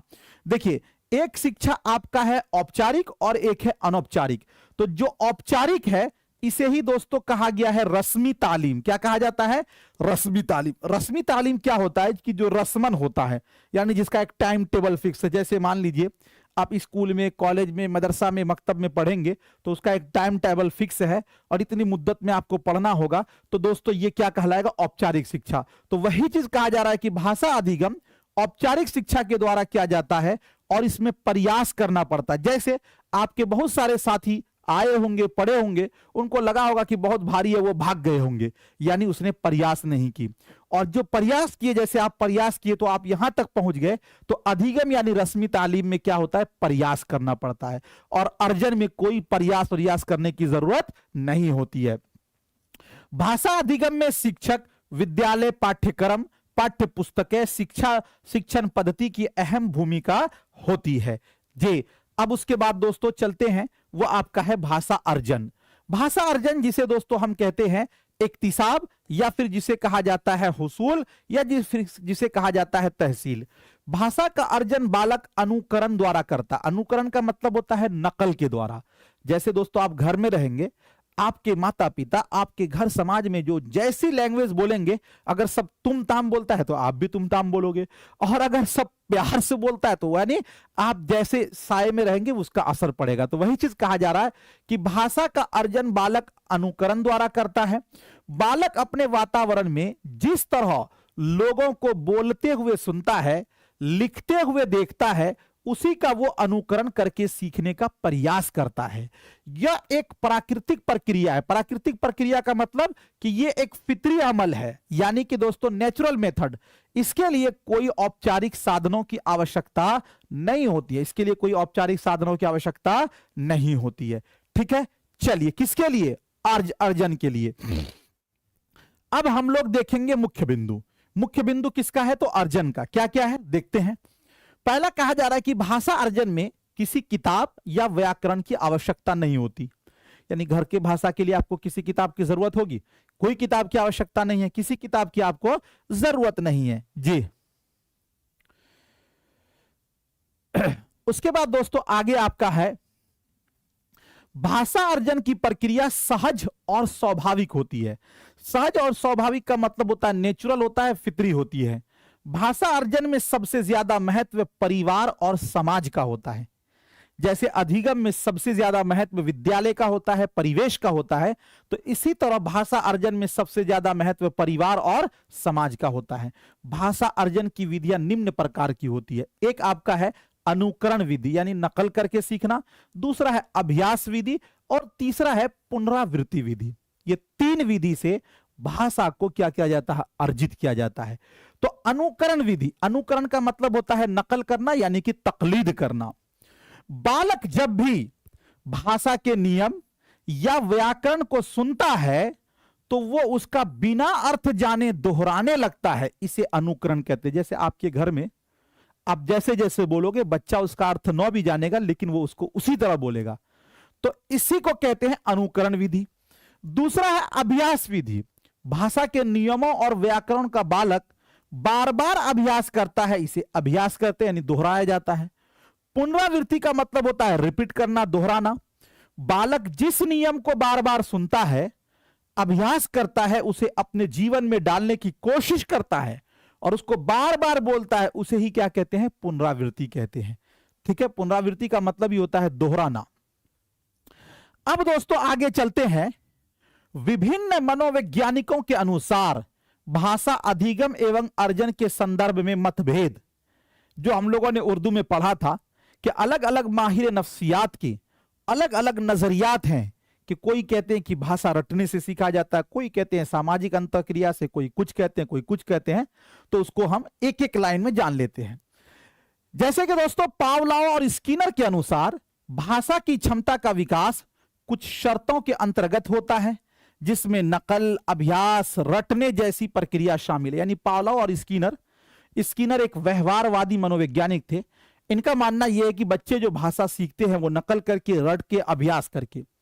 और नॉम चॉम्स्की के अनुसार बालकों में भाषा सीखने की क्षमता जन्मजात होती है तथा मानव के मस्तिष्क में पहले से विद्यमान होती है। ये तो चूंकि अभी पढ़ा दिए हैं तो इसको ज्यादा एक्सप्लेन नहीं करेंगे, लेकिन इनका मानना है कि बच्चे के दिमाग में एक लैड होता है ना। वाइगोत्स्की के अनुसार भाषा अधिगम में बालक का सामाजिक परिवेश एक महत्वपूर्ण भूमिका निभाता है। बच्चे की भाषा समाज के संपर्क में आने तथा बातचीत करने के कारण होती है। उसके बाद पियाजे के अनुसार भाषा परिवेश के साथ अंतःक्रिया द्वारा विकसित होती है। ठीक है, अब उसके बाद दोस्तों आगे देखते हैं भाषा अधिगम एवं अर्जन में अंतर। भाषा अधिगम एवं अर्जन में अंतर। चलिए तो आगे जो है देखिए, आज हमें इसको कंप्लीट कर लेंगे, तो चूंकि आगे की रणनीति फिर आगे कल बताऊंगा, तो इससे फायदा यह होगा कि हमारा एक मसला तो हल हो जाएगा कि भाई थ्योरी वगैरह ये हम एक दिन में क्लास में कंप्लीट कर लिए। अब जो हार्ड वर्ड हैं और भी वो भी आएंगे धीरे धीरे। चलिए माशाल्लाह सभी किन्हीं को कोई दिक्कत नहीं है। आगे देखते हैं भाषा अधिगम एवं अर्जन में अंतर। देखिए सिंपल सी बात है कि अर्जन जो है हम अपनी मातृभाषा की करते हैं और अधिगम जो है हम द्वितीय भाषा की करते हैं। ठीक है, तो इस वाले कॉलम में भाषा अधिगम है और इस वाले कॉलम में भाषा अर्जन है। अधिगम के लिए जागरूक प्रयास करने पड़ते हैं। जैसे मान लीजिए आपको सीटेट पास करना है तो आपको सही दिशा में, अगर मान लीजिए जिसको सीटेट पास करना है वो सीटेट वाले क्लास को न देखकर कोई और बुक पढ़ रहा है, तो जाहिर सी बात है वो जागरूक प्रयास नहीं कर पा रहा। तो इसीलिए कहा जा रहा है कि अधिगम के लिए क्या करना पड़ता है, जागरूक प्रयास करना पड़ता है। और अर्जन एक प्राकृतिक प्रक्रिया है, यानी कि नेचुरल है, और ये अवचेतन रूप में होता। अवचेतन का मतलब ऐसे ही ऑटोमेटिकली होता रहता है जी। उसके बाद दोस्तों आगे है कि भाषा अधिगम द्वारा पढ़ना लिखना सीखा जाता है और भाषा अर्जन के द्वारा बोलना समझना सीखा जाता है। ठीक है, उसके बाद भाषा अधिगम के लिए नियम और व्याकरण की जरूरत पड़ती है। अधिगम के लिए किसकी जरूरत पड़ती है, नियम और व्याकरण की जरूरत पड़ती है जी। अब उसके बाद दोस्तों आगे है कि भाषा अर्जन में किताब और व्याकरण की जरूरत नहीं पड़ती है। यानी जब आप अर्जन करेंगे तो अपने घरेलू भाषा करेंगे तो इसमें आपको किताब उताब की जरूरत नहीं पड़ेगी। भाषा अधिगम में मानक भाषा सीखी जाती है और भाषा अर्जन में मातृभाषा सीखी जाती है। भाषा अर्जन में कौन सी भाषा सीखी जाती है, मातृभाषा सीखी जाती है। ठीक है, अब उसके बाद दोस्तों आगे देखते हैं। आगे है एक भाषा शिक्षक को क्या करना चाहिए और क्या नहीं करना चाहिए, यानी इसमें यह बताया गया निगेटिव और पॉजिटिव। चलिए एक किसी की कौन है ये दादी अम्मा जो है इंतकाल कर गई है, इन्ना लिल्लाहि व इन्ना इलैहि राजिऊन। चलिए ठीक है, हम इस गम के घड़ी में आप लोगों के साथ हैं, लेकिन क्लास चूंकि कंटिन्यू करना है तो इसलिए चलते रहेंगे। एक भाषा शिक्षक को क्या करना चाहिए, क्या करना चाहिए और क्या नहीं करना चाहिए। बच्चे को भाषा अर्जित करानी है। अर्जित कराने का मतलब यह है कि बच्चे को रटवाना नहीं है, बच्चे को याद नहीं करवाना है। वैसा माहौल देंगे कि बच्चा खुद ब खुद ऑटोमेटिकली भाषा सीख लेगा। परीक्षा पर जोर नहीं देना है, जहां जहां परीक्षा शब्द आएगा वो निगेटिव हो जाएगा। बच्चे को मौका तथा परिवेश दें। हम लोगों ने यह पढ़ा है कि एक बच्चा भाषा ये सीख सकता है अगर हम उसको उसके अनुसार मौका देंगे, परिवेश देंगे तो वो सीख सकता है। नियम पर ध्यान नहीं दें। ठीक है, वास्तविक जीवन से जोड़ना है, यानी उनके घरेलू जीवन से हमें बच्चे को जोड़ना है। भाषा याद नहीं कराना है। चर्चा के अवसर देना है। रटना, डांटना, पक्षपात, कंठस्थ पर जोर न दें। उसके बाद बच्चे को सुनने, बोलने, पढ़ने, लिखने का कौशल पर ध्यान दें और त्रुटियां न बताएं, यानी जो गलती बच्चा करे उसी वक्त उसका सुधार करने की कोशिश न करें। बच्चे को अर्थ ग्रहण करने की क्षमता विकसित करानी है और व्याकरण पर जोर न दें। ये दोस्तों ये पॉइंट है कि एक बात टीचर को क्या करनी चाहिए और क्या नहीं करनी चाहिए। बहुभाषिकता को संसाधन के रूप में देखना है। बहुभाषिकता का मतलब यह हुआ कि वो कक्ष है जिसके अंदर 2 या 2 से अधिक भाषाएं बोली जाती है, तो उसको बहुभाषिकता कहते हैं। तो उन्हें हमें संसाधन के रूप में लेना है और पर्यावरण में व्याख्या परिभाषा पर बल न दें। ठीक है, हमें दोस्तों क्या करना है, करके सिखाना है, यानी कि कोई भी काम हो उसको करके सिखाना, यानी सरगर्मी वाला अमल होना चाहिए।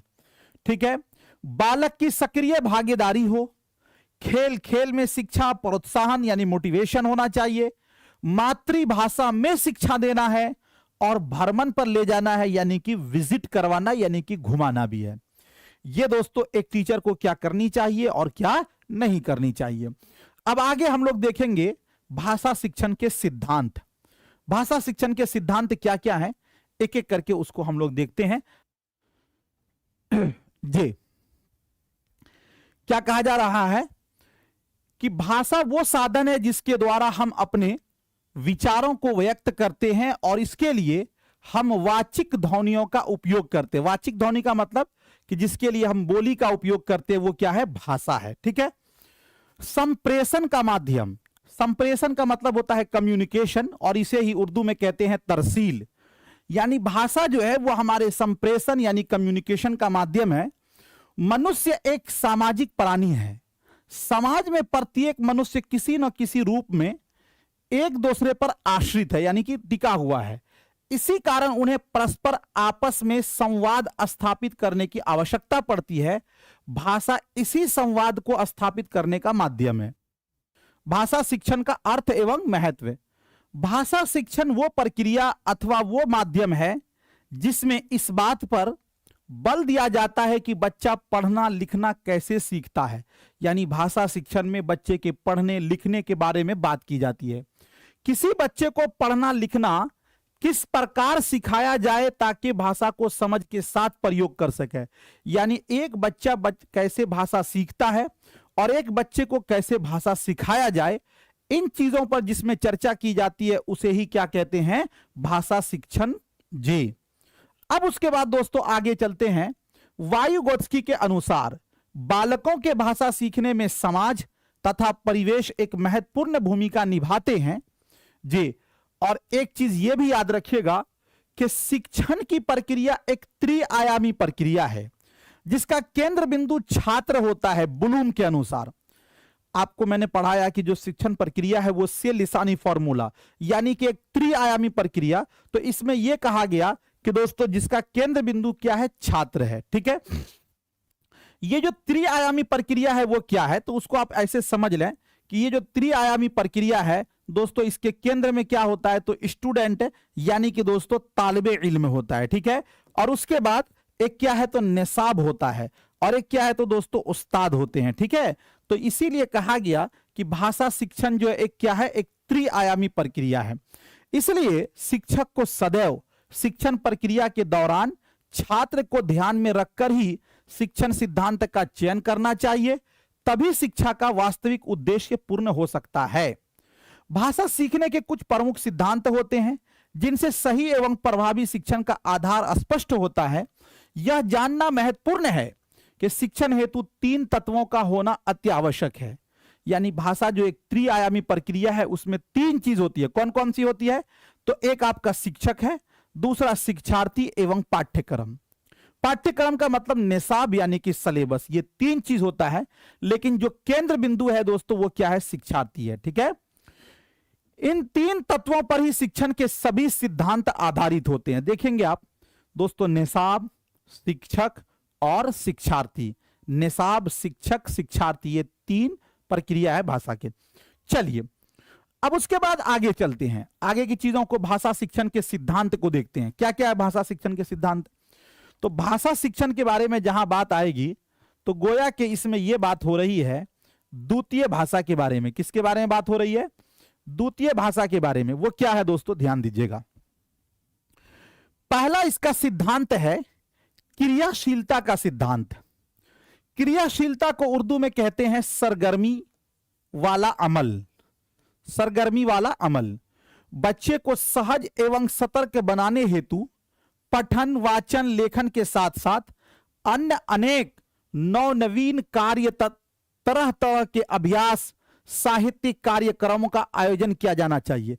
यानी ये कह रहे हैं कि बच्चे को पढ़ने पढ़ाने के अलावा और भी नई नई जो चीजें ईजाद हो रही हैं उसके साथ उन्हें जोड़ना चाहिए।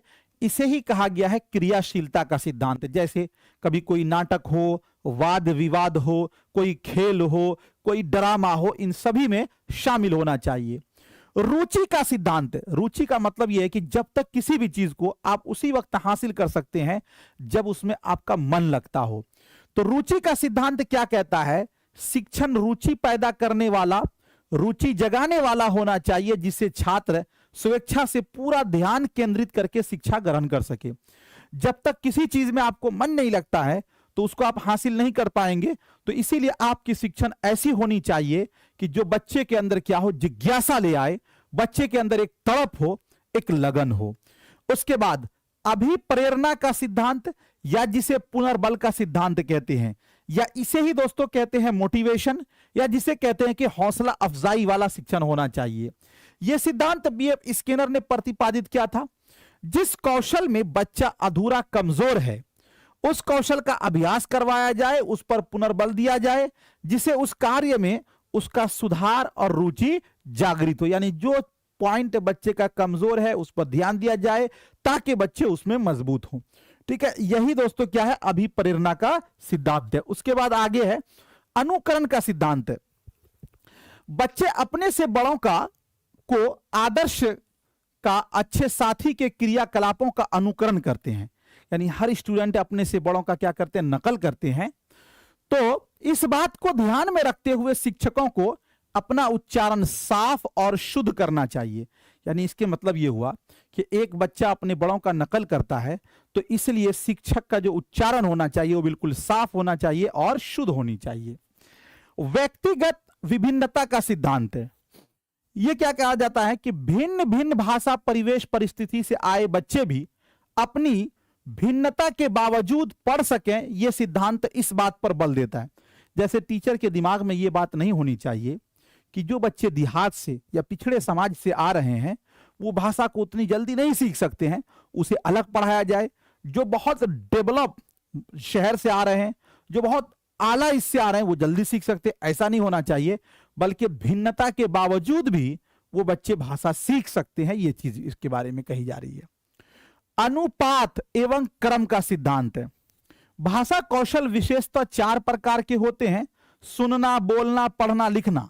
भाषा के इन कौशलों को इसी क्रम में सिखाया जाए, यह सिद्धांत इस बात पर बल देता है। यानी अनुपात का मतलब यह हुआ, क्रम का मतलब हम बच्चे को इसी क्रम में सिखाएं। अगर मान लीजिए बच्चा फर्स्ट दिन हमारे यहाँ आता है तो उसे हम लिखना नहीं सिखाएंगे, पहले हम उसको बैठाएंगे, सुनने का आदी बनाएंगे और धीरे धीरे उसको फिर बोलने का, फिर पढ़ने का, फिर लिखने का, यह क्रम चलना चाहिए जी। उसके बाद दोस्तों नियोजन का सिद्धांत। यह सिद्धांत जो है नियोजन का सिद्धांत, यह शिक्षक के लिए है। नियोजन का सिद्धांत किसके लिए है? तो यह शिक्षक के लिए है। इसमें यह कहा जा रहा है कि यह एक प्रकार से पूर्व पाठिका जैसी कार्य है। कक्षा में जाने से पूर्व पाठ की तैयारी करना नियोजन का सिद्धांत कहलाता है। यानी ये दोस्तों शिक्षक के लिए है कि जब आप किसी सब्जेक्ट को पढ़ाने जाते हैं तो उससे पहले जो क्रियाकलाप करते हैं, जो तैयारी करते हैं, जिसे मुताला कहा जाता है, वही कहलाता है नियोजन का सिद्धांत। उसके बाद सहानुभूतिपूर्ण का सिद्धांत। शिक्षक के व्यवहार सहानुभूतिपूर्ण और प्रेम भरा होना चाहिए जी, क्योंकि एक शिक्षक को अपने स्टूडेंट का मित्र कहा गया है। भाषा शिक्षण के सूत्र। बच्चों द्वारा भाषा सीखने की प्रक्रिया का विश्लेषण करते हुए मनोवैज्ञानिकों ने भाषा शिक्षण के कुछ सामान्य नियम का उल्लेख किया है। यानी यह कहा गया कि दोस्तों जब हम बच्चे को भाषा सिखाएंगे, क्योंकि शिक्षण का मतलब यह हुआ कि एक बच्चा कैसे भाषा सीखता है और एक बच्चे को कैसे भाषा सिखाया जाए, इसी को कहते हैं भाषा शिक्षण।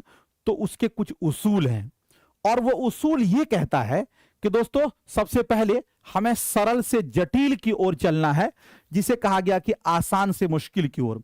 यानी बच्चे को जब हम भाषा सिखाएं तो आसान पहले सिखाएं, उसके बाद मुश्किल की तरफ चलें। दूसरा यह है कि ज्ञात से अज्ञात की ओर, यानी जिसे कहा गया मालूम से नामालूम की तरफ। पहले बच्चे को उन चीजों को हम सिखाएंगे जो उसको पता हो, और उसके आधार पर उन चीजों को सिखाएंगे जो उसको पता ना हो। ठीक है, जैसे कि दोस्तों आप देखेंगे पहले हम हर्फ सिखाएंगे, जब ये सीख ले तो फिर इसको मिलाकर हम लफ्ज बनाना सिखाएंगे। तो न सीखी हुई चीज को सीखे हुए के आधार पर हमने सिखा दिया। मूर्त से अमूर्त की ओर, इसे कहते हैं माद्दी से गैर माद्दी की तरफ या मकरून से मुजर्रद की तरफ। पहले बच्चों को उन चीजों का हम उन चीजों की उदाहरण देंगे जो उनके मेरे सामने मौजूद हो, और जब वो चीज वो समझ ले तो उस आधार पर हम वो उन चीजों की उदाहरण देंगे जो मौजूद ना हो, जिसपे सिर्फ महसूस किया जा सकता है, चिंतन किया जा सकता है। इसे ही कहते हैं मूर्त से अमूर्त की ओर। विशेष से सामान्य की ओर कहते हैं खास से आम की तरफ। खास से आम की तरफ का मतलब यह है कि जो हमारा नियम कहता है कि बच्चे को पहले हम उदाहरण दें, हंसाएं, खिलाएं, तब सिखाएं, तो यही आपका होगा खास से आम की तरफ। और विश्लेषण से संश्लेषण की ओर, इसे कहा गया है तज्जिया से तरकीब की तरफ। तज्जिया से तरकीब की तरफ, किसी भी चीज का पहले हमें विश्लेषण करना आए, यानी अलग अलग करना, फिर उसको जोड़ना आ जाए। ठीक है, आगमन से निगमन की ओर, इस्तिक़राई से इस्तिखराजी तरीका। ये दो तरीका काफी फेमस है, आपने पढ़ा ही होगा। दोस्तों ध्यान दीजिएगा, कहा जाता है आगमन विधि का मतलब यह हुआ कि पहले बच्चे को हमें उदाहरण देना है। क्या देना है? उदाहरण देना है, और फिर उसके बाद हमें बच्चे को क्या बताना है? नियम बताना है। और निगमन का मतलब है कि पहले नियम बताना है और फिर बच्चे को उदाहरण बताना है। तो हमें कहा गया कि बच्चे को आगमन से निगमन यानी पहले उदाहरण से पढ़ाना है, फिर उसको हमें क्या करनी है दोस्तों? नियम बतलानी है। उसके बाद आगे चलते हैं, ये एक एक उसी चीज को ये अलग अलग करके डिफाइन किया गया है जो मैंने आपको बताया है। भाषा शिक्षण के लिए शिक्षक के गुण, यानी ये कहा जा रहा है कि एक शिक्षक के क्या क्या गुण होने चाहिए, उसको इसमें बतलाया गया है। पहला देखिए, शिक्षण प्रक्रिया में शिक्षक की भूमिका एक मार्गदर्शक के रूप में होता है, जो अपने स्वभाव और ज्ञान से सदैव छात्रों को प्रभावित कर सकता है। भाषा शिक्षक का व्यक्तित्व प्रभावशाली होना चाहिए। प्रभावशाली होने का मतलब यह है कि एक शिक्षक जो है हमेशा उसकी जो शख्सियत है वो बच्चे पर एक छाप छोड़े। छाप छोड़ने का मतलब यह है कि आप बहुत ज्यादा भी ना बोलें, बहुत कम भी ना बोलें, दरमियानी औसत में आपके रहन सहन सब चीज बच्चे को क्या करे? प्रभावशाली बनाए। उसके बाद शिक्षक को बाल मनोविज्ञान का ज्ञात होना चाहिए। बाल मनोविज्ञान का मतलब यह है कि बच्चे की जो दिमागी हालत है उसको पढ़ने की उसको ज्ञान होनी चाहिए, ताकि वो अनेक व्यक्तित्व की भिन्नताओं, रुचियों, योग्यताओं, क्षमताओं को पहचान सके। शिक्षक को संवेदनशील, धैर्यवान होना चाहिए, उकताना नहीं चाहिए, जल्दीबाजी नहीं करनी चाहिए, ताकि वे छात्रों की समस्याओं का धैर्यपूर्वक सुन सके। शिक्षक में स्वयं की शिक्षण पद्धति की कमियों को पहचानने एवं उनमें सुधार करने की योग्यता होनी चाहिए। यानी अगर किसी टीचर से कोई गलती हो जाए तो उसको स्वीकार करने की उसको आदत होनी चाहिए, यही इसका मतलब है, और फिर उसमें सुधार करने की भी। उसके बाद दोस्तों, शिक्षक को शैक्षणिक कार्यों में प्रयुक्त होने वाले उपकरणों को प्रयोग करना आना चाहिए। साथ ही शिक्षा के क्षेत्र में हुए नवाचारों की भी जानकारी होनी चाहिए। यानी ये कह रहे हैं कि जो उपकरण प्रयोग हो रहे हैं, जैसे मान लीजिए कि आपका पेन है, कलम है, जो भी चीजें हैं वो सारी चीजें उसको प्रयोग करने के लिए आने चाहिए, और जो नई नई चीजें ऐड हो रही है वो भी उनको प्रयोग करने के लिए आना चाहिए। शिक्षक का छात्रों के प्रति सकारात्मक रुख होना चाहिए, यानी पॉजिटिव थॉट होनी चाहिए। बिना किसी भेदभाव के बच्चों को निरंतर सीखने की प्रति प्रोत्साहित करना चाहिए। शिक्षक को सदैव विद्यार्थियों की भाषाओं का सम्मान करना चाहिए और उसे संसाधन के रूप में प्रयोग करना चाहिए। यानी एक शिक्षक को हमेशा जो स्टूडेंट की लैंग्वेज है उसको सम्मान से देखना चाहिए और स्टूडेंट को उनकी भाषा को प्रयोग करने का अवसर देना चाहिए। कक्षा में समावेशी परिवेश का निर्माण करते हुए सामान्य से वो विशेष क्षमता वाले बच्चों को ध्यान में रखकर शिक्षण पद्धति का चयन करना चाहिए। ये दोस्तों एक शिक्षक के गुण है। अब उसके बाद आगे चलते हैं, तो आगे एक चीज और हम लोग पहले देख लेते हैं, उसके बाद फिर आगे इन चीजों को ये करेंगे। देखिए, हम लोग जो भाषा सीखते हैं वो दो तरीके से सीखते हैं। एक आपका है रस्मी जबान और एक आपका है गैर रस्मी जबान। रस्मी जबान को कहते हैं औपचारिक भाषा, जिसे कि फॉर्मल लैंग्वेज, और अनौपचारिक भाषा जिसे कि इनफॉर्मल लैंग्वेज। रस्मी जबान का मतलब हुआ कि जिसमें हम दूसरी जबान सीखते हैं, और गैर रस्मी जबान का मतलब है जिसमें हम फितरी जबान यानी कि अपनी मादरी जबान सीखते हैं। तो अब एक एक करके इसको भी पहले हम लोग देख लेते हैं। औपचारिक भाषा वो भाषा जिसे दूसरे की सहायता से सीखते हैं, और अनौपचारिक भाषा दोस्तों वो भाषा जिसे हम स्वयं अपने वातावरण में सीखते हैं।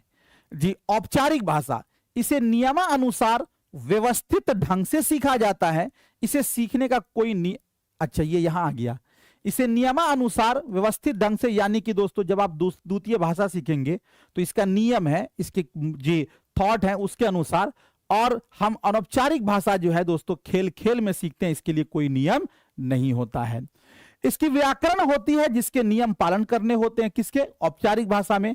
और इसका कोई भी व्याकरण नहीं होता, कोई नियम वगैरह पालन नहीं किया जाता है। मातृभाषा को छोड़कर सभी भाषाएं औपचारिक भाषाएं हैं, क्षेत्र के पढ़े लिखे लोगों के द्वारा सीखा जाता है।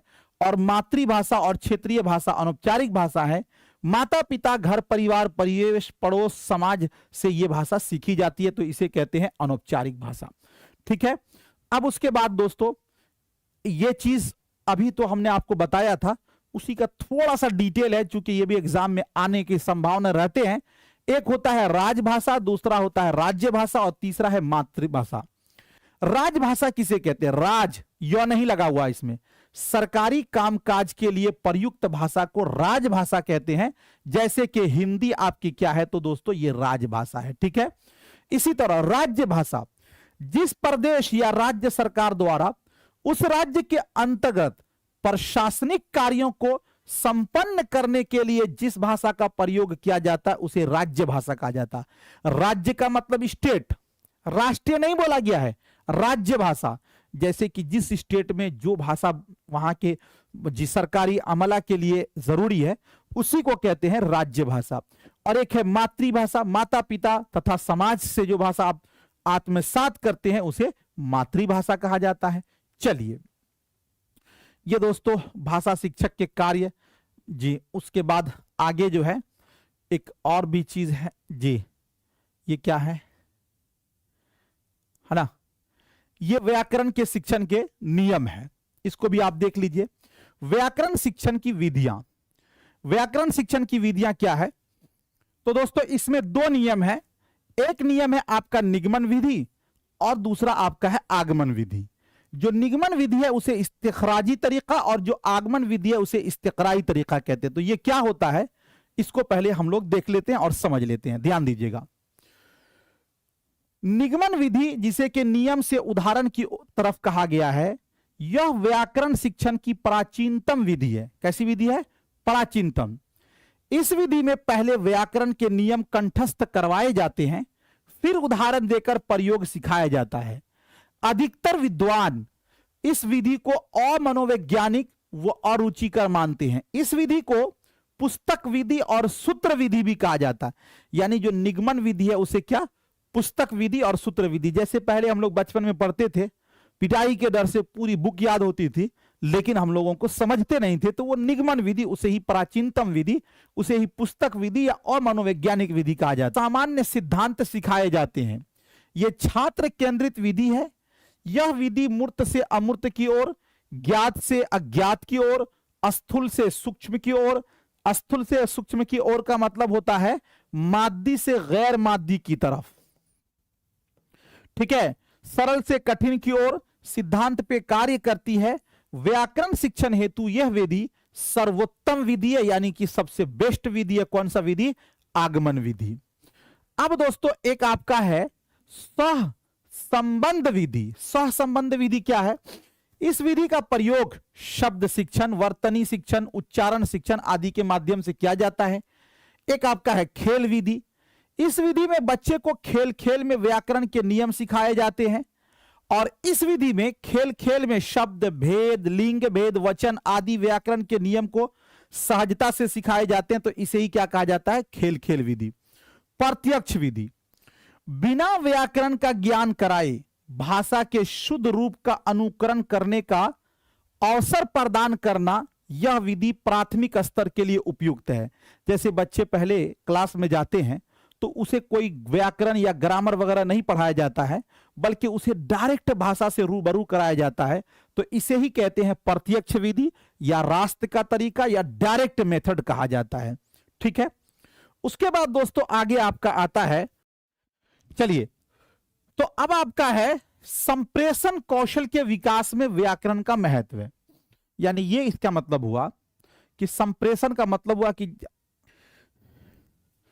चलिए देखते हैं, संप्रेषण का मतलब हुआ कि जो हम लोग बातचीत करते हैं इसे संप्रेषण कहा जाता है, कम्युनिकेशन कहा जाता है। तो अब इसका मतलब यह हुआ कि इसमें व्याकरण की क्या भूमिका है, इसके बारे में हम इसमें देखेंगे। संप्रेषण कौशल में व्याकरण का महत्व है। व्याकरण बालकों के अशुद्ध उच्चारण को शुद्ध करने में सहायक होता है।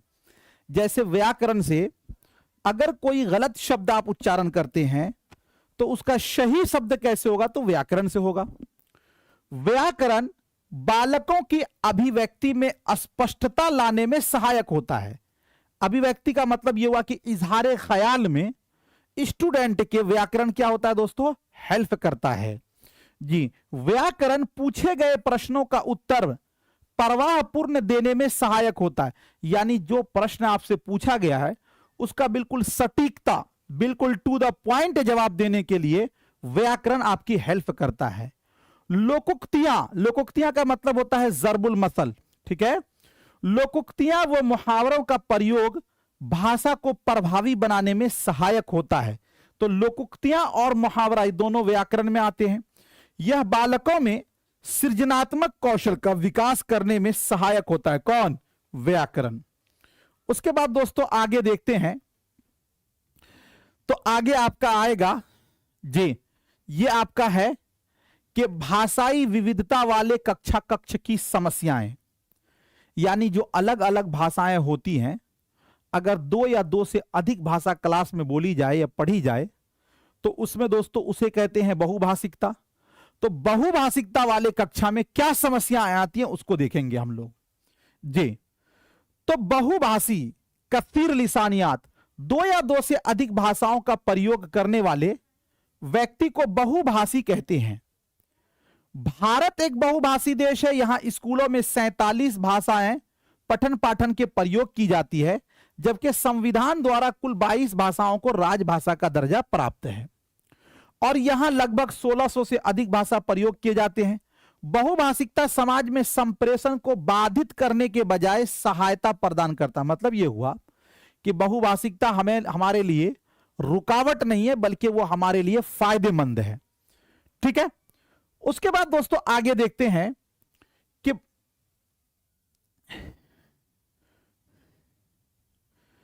बहुभाषिकता समाज में संप्रेषण को बाधित करने के बजाय सहायता प्रदान करती है।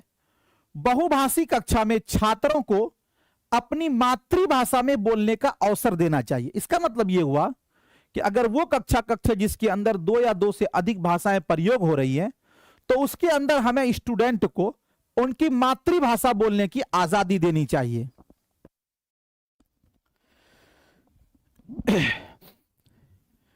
बहुभाषिक कक्षा को एक संसाधन के रूप में प्रयोग करना चाहिए। यानी ये सब जो है ना, जो पॉइंट यहां लगा हुआ है, ये आपके लिए एग्जाम में आते हैं ये सब। तो बहुभाषिक कक्षा हमारे लिए क्या है?